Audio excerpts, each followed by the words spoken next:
हमारे यहाँ जो मेटल इंडस्ट्री है, इसमें जो स्लैग निकलती है वेस्ट मटेरियल, उसमें फाउंड्री मटेरियल भी है, स्टील स्लैग भी है। और मुझे याद है कि मैं एक हमारे ऑस्ट्रेलिया में एक साइंटिस्ट थे इंडियन, उन्होंने स्लैग से एयर स्ट्रिप बनाई, रोड बनाया।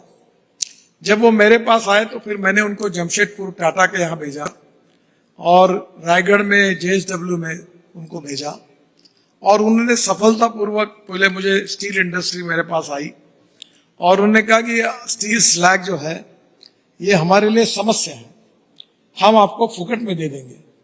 और जब पूरा रिसर्च होकर हमने NHI में खरीदना शुरू किया तो उन्हें पैसे मांगना शुरू कर दिया कि हमको इसके पैसे चाहिए। खैर वो बात नहीं है, पर स्टील स्लैग का उपयोग रोड कंस्ट्रक्शन में हमने किया। तो जो वेस्ट मटेरियल है मेटल इंडस्ट्री में निकलता है, उसका भी कोई यूटिलाइजेशन को देखना होगा, और नहीं कुछ होगा तो रोड हो सकता है। अभी हमने ये दिल्ली में गाजीपुर की टेकड़ी है, उसमें और देश में अनेक जगह पर 80 लाख टन म्यूनिसिपल वेस्ट हमने रोड में डाल दी।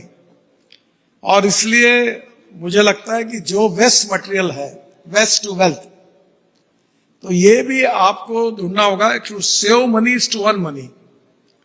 Cost effectiveness without compromise with the quality, अगर हम कॉस्ट को रिड्यूस करेंगे तो एक्सपोर्ट बढ़ेगा, क्योंकि वर्ल्ड मार्केट में हम ज्यादा कॉम्पिटिटिव बनेंगे।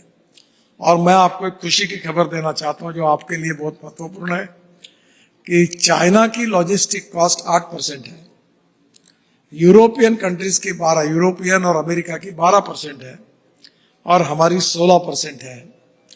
और अभी हमने इतने ग्रीन एक्सप्रेस हाईवे बनाए और इतने अच्छे अच्छे बनाए कि अभी 14 तारीख को PM साहब दिल्ली से देहरादून उद्घाटन कर रहे हैं 2 घंटे में।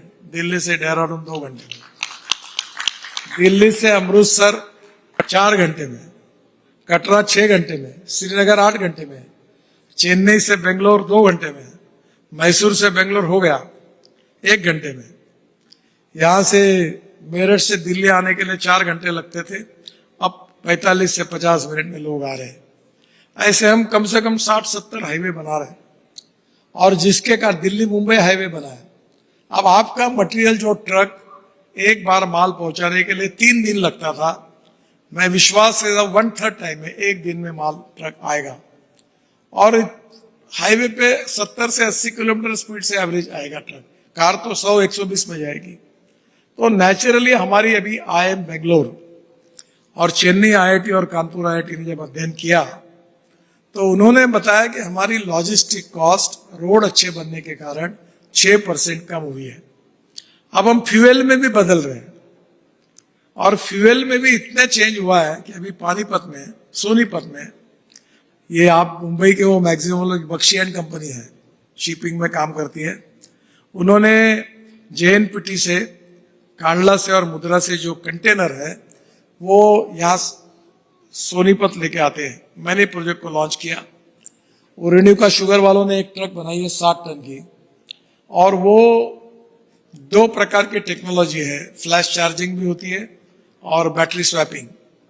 तो बैटरी स्वैपिंग में वो मुद्रा, कांडला और मुंबई से कंटेनर यहाँ लाते हैं और उसी ट्रक में यहाँ का कंटेनर ले जाते हैं।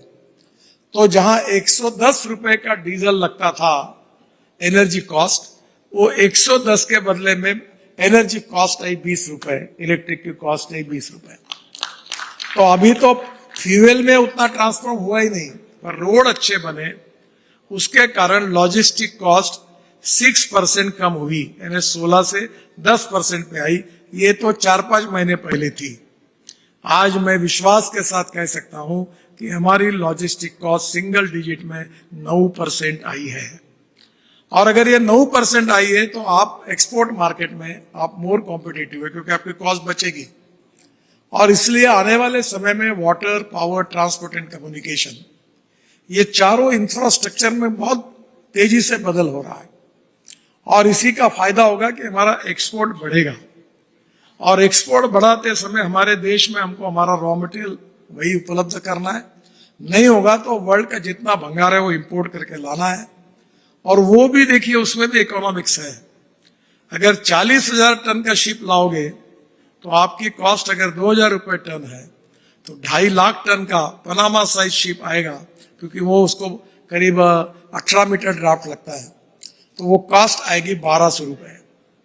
तो आप जितने बड़े प्रमाण पर क्वांटिटी लाओगे और बड़े शिप में लाओगे, और फिर वो इलेक्ट्रिक ट्रक में या अल्टरनेटिव फ्यूल और बायोफ्यूल में आपके फैक्ट्री में आएगा, तो आपका logistic cost, fuel cost, transport cost कम होगी। और टेक्नोलॉजी में इलेक्ट्रिक और ऑयल के बजाय अगर आपने हाइड्रोजन यूज किया ग्रीन, तो वो भी फायदा होगा।